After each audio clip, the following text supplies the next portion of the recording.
The astonishing meeting of King Janak and mystic Ashtavakra. Imagine a moment that would shatter your perception of wisdom, beauty, and enlightenment. A moment when a wise king's ego is stripped bare and a deformed sage becomes the beacon of truth. This is the story of King Janak's life-changing meeting with the mystic Ashtavakra. Stay with us till the end, and this story might just transform your life too.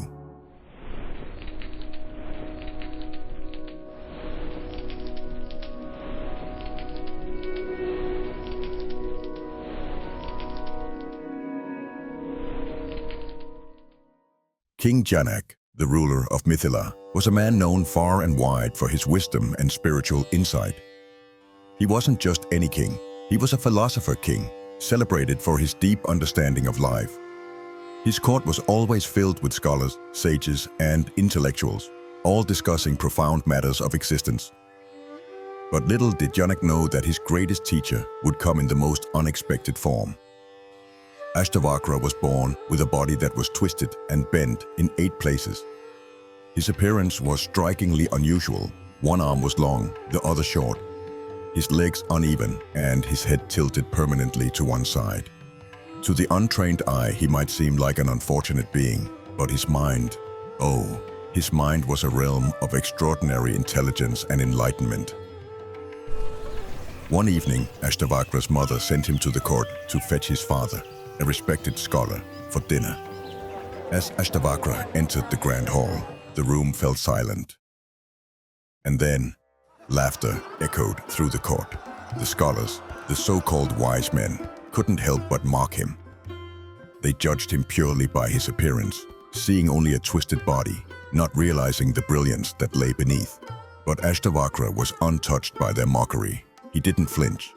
Instead, he walked calmly towards the throne and addressed King Janak with words that would silence the entire court. "You have done a commendable job, Your Majesty, surrounding yourself with shoemakers. Yes, shoemakers, for they can only see the leather of my skin and not the soul that lies within. But I am not here to meet these shoemakers. I am here to fetch my father for dinner. My mother has prepared the meal." The scholars, embarrassed and speechless, realized the depth of his statement. In that moment, Ashtavakra revealed the hollowness of their so-called knowledge. He made them see that true wisdom isn't about appearances or bookish knowledge. It's about seeing beyond the physical, understanding the soul. King Janak, humbled and astonished, realized that the young man standing before him, despite his bent body, was a master of wisdom. Janak's ego shattered. He saw that enlightenment wasn't about scholarly debates or intellectual pride. It was about recognizing the divine in every soul, no matter its outward form. With his heart full of reverence, King Janak knelt before Ashtavakra and asked him to be his teacher. This marked the beginning of one of the most profound teacher-disciple relationships in history. Ashtavakra would go on to teach King Janak the essence of self-realization and the nature of the true self, wisdom that would guide him for the rest of his reign. From this meeting, we learn that true wisdom lies beyond appearances. Enlightenment doesn't see the body, it sees the soul. Ashtavakra's wisdom transformed King Janak's life, and it can transform ours too, if we learn to look beyond the surface and seek the deeper truth within. Janak sought something that wealth, power, and knowledge could not provide: liberation from the attachments of the world. With questions burning in his heart, Janak asked the Ashtavakra, "O great sage, what is wisdom? What is liberation? And how can I, a king bound by responsibilities, attain non-attachment in this world?" Ashtavakra, with a gaze that seemed to see beyond the material world, spoke gently but with conviction. He shared with the king a truth so simple, yet so profound. "Passion is poison, O king, and nectar is found in compassion, innocence, forgiveness, and truth." These words stirred something deep within Janak. He realized that what he had been seeking was not to be found in the tangible, not in wealth, nor power, nor even knowledge. Ashtavakra continued, revealing the nature of true existence. "You are neither earth, nor air, nor fire, nor water, nor ether. You are not this body." The sage explained that King Janak, like all beings, was not defined by his physical form. The true self was beyond the elements, beyond the body, beyond the ego.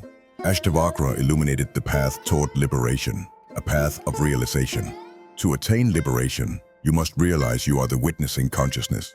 You are the one who observes the eternal witness to the unfolding of the universe. The realization struck deep. Ashtavakra explained that once King Janak understood this, once he stopped identifying with his body and began resting in his true nature, consciousness, everything would change. Ashtavakra explains, the moment you realize this, non-attachment will come naturally. You will find peace, and you will be free from the bonds that tie you to this world. The mystic then shared the ultimate truth with the king. He told Janak that he was not his caste, not his duties, nor the roles that life had placed upon him. He was not something that could be defined by what the eye sees or what the senses perceive. You are the witness of the entire universe, King Janak. Simply understand this. The moment you do, you will no longer be attached. Peace and true happiness will be yours. Ashtavakra went on to describe the nature of the mind, how it creates dualities like religion and atheism, happiness and misery. These two are not the truth. You are not the doer, nor are you the enjoyer. Your true nature is liberation. Bondage is not your form. Ashtavakra had shown the king a mirror, a reflection of his true self. He had shown Janak what he truly was, and, just as important, what he was not. The sage revealed that the king's identity, his roles, his titles, even his thoughts were not his real self. And in that moment, the king understood. Liberation was not something to be attained. It was already his, in the knowing that he was the witness to all. Peace and freedom lay in that simple yet profound truth.